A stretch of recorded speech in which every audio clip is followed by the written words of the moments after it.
Գոյականի հոլովները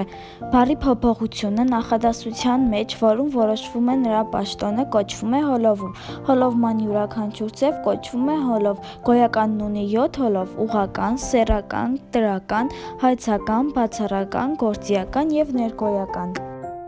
Ուղղական հոլով ցույց է տալիս մի բան անող կամ լինող առարկա, պատասխանում է ով ովքեր, ինչ ինչեր հարցերին, դրվում է և եզակի և հոգնակի թվով, կարող է դրվել և որոշյալ և անորոշ առումներով։ Սեռական հոլով ցույց է տալիս այն առարկան, որին պատկանում, վերաբերվում են այլ առարկաներ։ Սեռական հոլովը պատասխանում է ում, ինչի, ինչերի հարցերին, ունի ներքին և արտաքին հոլովիչներ։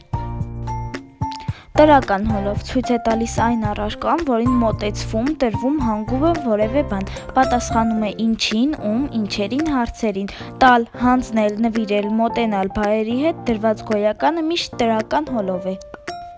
Հայցական հոլով ցույց է տալիս այն առարկան, որի վրա անցնում է գործողությունը, պատասխանում է ում, ինչը, ինչերը հարցերին։ Հայցականը ցույց է տալիս այն առարկան, որն իր վրա է կրում ենթակայի կատարած գործողությունը։ Եթե հայցական հոլովով դրված բառն իրանիշ է, ապա այն ձևով նման է ուղղականին, իսկ եթե անձանիշ է, նման է տրականին։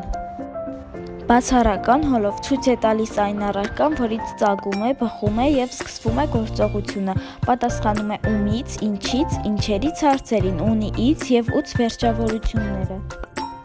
Գործիական հոլով ցույց է տալիս այն առարկան, որով կամ որի միջոցով կատարվում է գործողությունը, պատասխանում է ումով, ինչով, ինչերով հարցերին, ունի ով և բ վերջավորությունները։ Ներգոյական հոլով ցույց է տալիս այն տեղը, որում կամ որի մեջ կատարվում է գործողությունը, պատասխանում է որտեղ հարցին։